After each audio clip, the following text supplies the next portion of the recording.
Bonjour, merci beaucoup d'être là.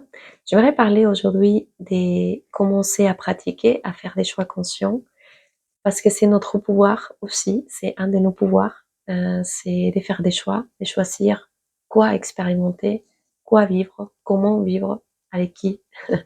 Jusqu'à présent, nous avons suivi un petit peu les mouvements inconscients, où tout le monde fait pour plaire, pour être validé, pour rentrer dans un moule, rentrer dans un cadre.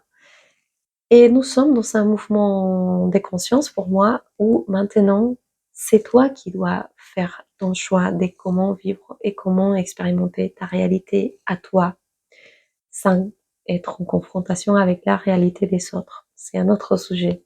Mais en tout cas, commencer à observer ces mécanismes dès que même euh, les gens, par exemple, qui ont l'impression de pas choisir leur vie et suivre leur vie, je dis pas choisir, c'est un choix aussi. Je choisis de pas choisir, donc c'est un choix.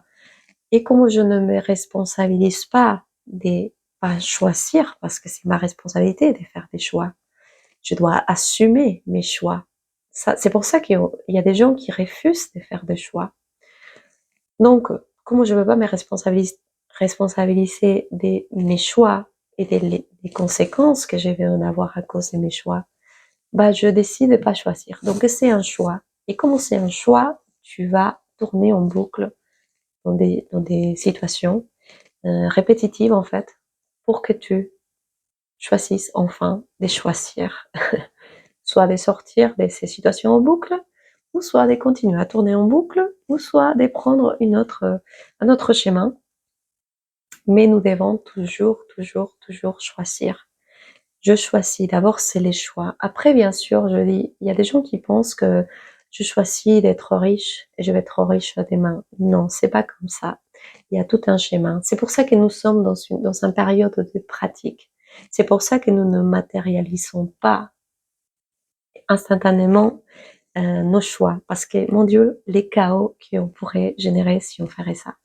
C'est très important de comprendre qu'un choix, c'est pas égotique, ça vient pas de mon ego. Mon ego, il veut être riche. Mais est-ce que c'est ça que mon âme a besoin d'expérimenter, la richesse en ce moment? Peut-être que la galère entre pas être riche et devenir riche, c'est ces processus-là entre ces deux polarités, et ça que mon âme a besoin d'expérimenter, de vivre, c'est de valoriser chaque pas que je donne, chaque effort que je fais, chaque petite graine que je mets dans mon choix de devenir une personne riche et abondante. Donc attention avec ça aussi. Les choix, il faut que ce soit des choix du cœur. Si ça vient de ma tête, si ça vient de mon ego, ça va pas marcher. Il faut que je sois alignée dans mon cœur, que je sache aussi. Il y a autre chose intéressante à observer dans ces mécanismes, et c'est moi et la vie, ma relation avec la vie, mes choix et la vie. Je choisis, la vie me propose. La vie, elle est plus sage que nous, pour l'instant, tant qu'on n'a pas encore fait notre chemin d'éveil et qu'on n'est pas pleinement conscient de nous, c'est la vie la plus sage. Et c'est elle qui sait mieux que moi, parce que je suis encore dans l'inconscience, qu'est-ce qui est mieux pour moi. Donc, même si moi, des fois, je choisis quelque chose avec mon ego, la vie va me proposer, c'est ce qui est aligné avec ma fréquence, ma vibration. Parce qu'elle est en train de me montrer que peut-être, oui, je fais un choix mental d'expérimenter la richesse. Mais j'ai encore beaucoup de croyances limitantes par rapport à la richesse, où je me sens pas en accord, où j'ai peur de monter plus que les autres, où j'ai peur de l'argent. Voilà. C'est à chacun de aussi observer si, dans la vie, dans les scénarios de la vie vous propose autre chose que votre choix conscient, entre guillemets, parce qu'attention, on peut être attrapé aussi dans son mental, dans son ego. C'est la vie qui est plus sage que nous pour l'instant, donc on pratique.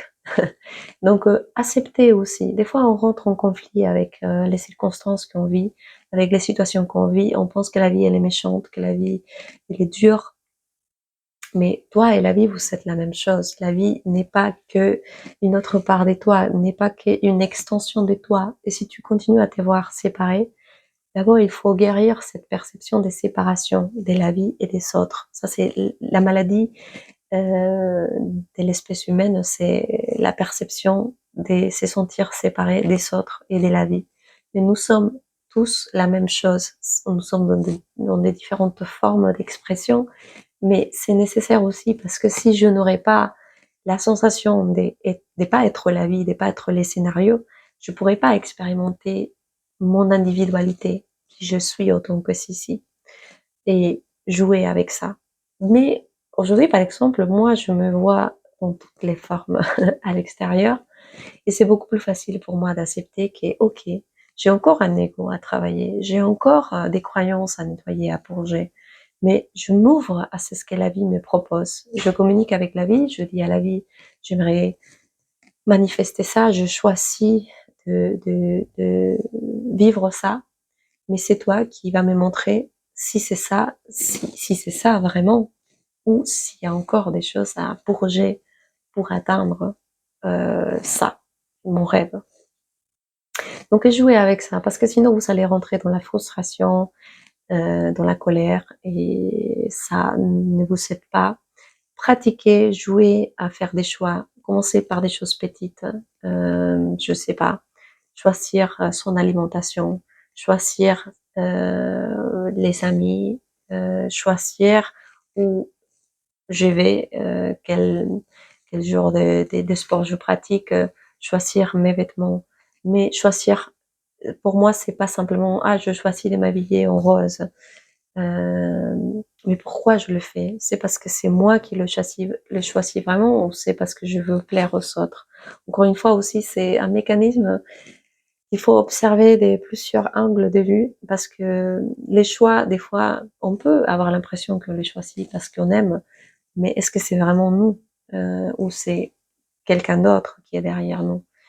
Et pour moi, c'est commencer à aller en profondeur à l'intérieur de soi. Maintenant, il faut vraiment aller en profondeur à l'intérieur de soi. C'est être là, ici et maintenant, présent, observer, et commencer à défaire ces vieux mécanismes inconscients.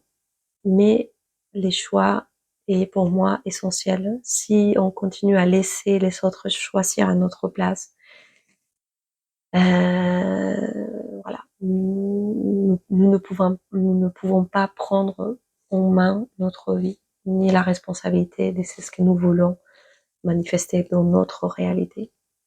Donc voilà, j'espère que ces vidéos vous a servi. Si vous n'avez pas compris, parce que des fois, même moi, j'ai du mal à trouver des mots, je vous invite à m'écrire en privé ou à me laisser un commentaire et je vais essayer de répondre pour mieux expliquer, parce que c'est un sujet un peu complexe, mais simple en même temps. Donc je vous invite à commencer à utiliser votre pouvoir intérieur, de faire des choix conscients et de commencer à communiquer avec la vie, que c'est vous-même.